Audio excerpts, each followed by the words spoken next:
श्री स्वामी समर्थ. महाशिवरात्री हा हिंदू धर्मातील अत्यंत पवित्र आणि महत्त्वाचा सण आहे. भगवान शिव आणि माता पार्वती यांचा विवाह याच दिवशी झाला होता, अशी पौराणिक श्रद्धा देखील आहेत आणि कथा आहेत. 2026 मध्ये यावर्षी ही रात्र आध्यात्मिकदृष्ट्या महाशिवरात्रीची अतिशय महत्त्वाची ठरणार आहे. तर प्रत्येक महिन्याच्या कृष्ण पक्षातील चतुर्दशीला शिवरात्री ही येत असते, पण माघ किंवा फाल्गुन महिन्यात येणाऱ्या शिवरात्रीला महाशिवरात्री म्हणतात. या दिवशी शिवतत्व पृथ्वीवरती 1000 पटीने अधिक कार्यरत असते असे मानले जाते.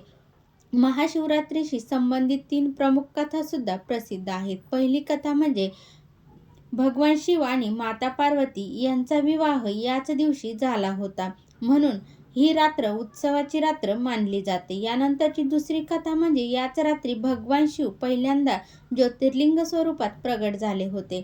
याचा आदी आणि अंत शोधण्यात ब्रह्मदेव आणि विष्णू देखील असमर्थ ठरले. यानंतरची तिसरी कथा म्हणजे समुद्रमंथनातून निघालेले हलहल विष प्राशन करून शिवाने जगाला वाचवले. विषाच्या उष्णतेमुळे शिवाला दाह होऊ नये म्हणून भक्तांनी रात्रभर त्यांचे भजन केले आणि त्यांच्यावर जलाभिषेक केला. तर यावर्षी 2026 मध्ये महाशिवरात्री ही रविवारी 15 फेब्रुवारी 2026 रोजी साजरी केली जाणार आहे. हिंदू पंचांगानुसार महाशिवरात्री फाल्गुन महिन्याच्या कृष्ण पक्षातील चतुर्थ तिथीला साजरी होते. या दिवशी रात्रीचे पूजेला आणि निशित काल मुहूर्ताला विशेष महत्त्व असते. 2026 ची महाशिवरात्री या वर्षीची खरोखरच विशेष असणार आहे, कारण खगोलशास्त्रीय आणि ज्योतिषशास्त्रीय दृष्टिकोनातून या दिवशी शश राजयोग आणि गजलक्ष्मी राजयोग यांसारखे अत्यंत शुभ योग जुळून येत आहेत. अशा प्रकारची ग्रहांची स्थिती साधारणतः 300 वर्षानंतर पुन्हा पाहायला मिळणार आहेत, अशी ज्योतिषशास्त्रज्ञांचे मत आहेत. असे मानले जाते की या दिवशी अनेक ग्रहांची स्थिती ही साधकांसाठी आणि शिवभक्तांसाठी ऊर्जेचा मोठा स्रोत ठरेल, ज्यामुळे या दिवशी केलेली साधना अनेक पटीने जास्त फलदायी ठरेल. शिवपूजेमध्ये आपण महादेवांना अभिषेक करतो. ज्याप्रमाणे अभिषेक करताना पाण्याची धार संत आणि अखंड असते, त्याचप्रमाणे आपले मनही एकाग्र व्हावे हा त्यामागचा एक उद्देश असतो. क्रोध, लोभ, अहंकार यांसारख्या नकारात्मक भावनांचा त्याग करण्यासाठी ही रात्र महाशिवरात्रीची सर्वोत्तम मानली जाते. शिवपूजेत वापरल्या जाणाऱ्या प्रत्येक वस्तूचा एक विशिष्ट अर्थ आहे. बेलपत्र हे सत्व, रज आणि तम या 3 गुणांचे 3 जन्मांच्या पापांचा नाशाचे प्रतीक आहेत. भस्म हे जीवनाचे अंतिम सत्य दर्शवते की शेवटी सर्व काही मातीत मिसळणार आहे, त्यामुळे अहंकार नसावा.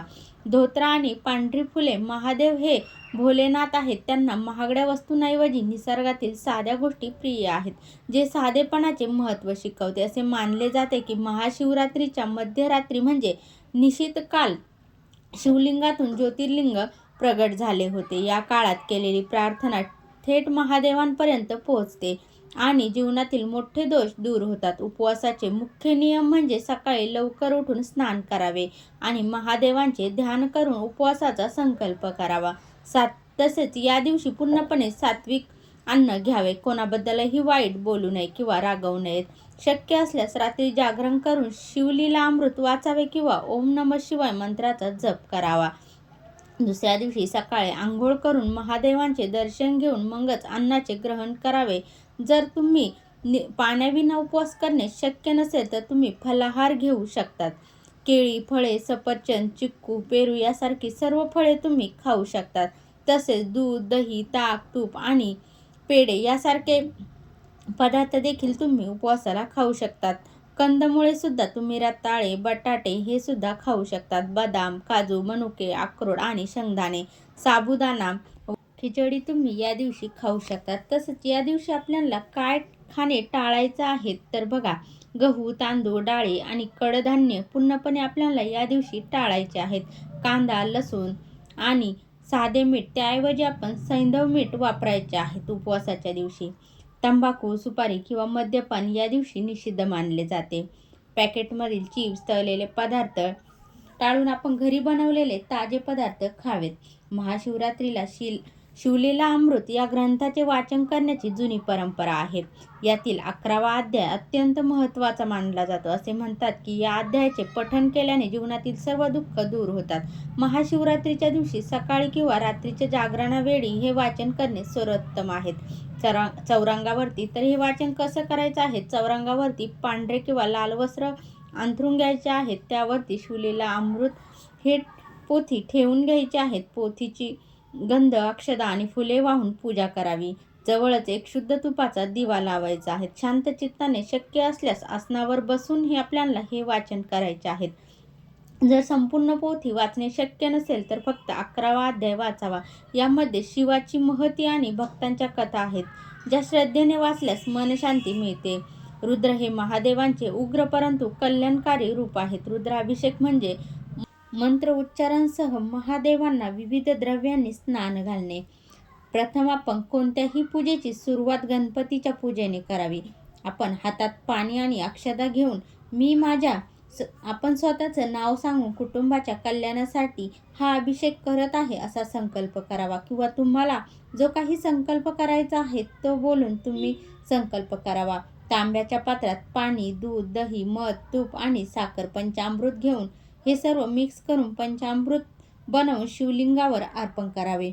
अभिषेक करताना रुद्रसूक्त किंवा आपण ओम नमः शिवाय या मंत्राचा 108 वेळा जप करायचा आहे. या मंत्राचा जप केल्यानंतर शेवटी कापूर लावून आपण आरती करायची आहे.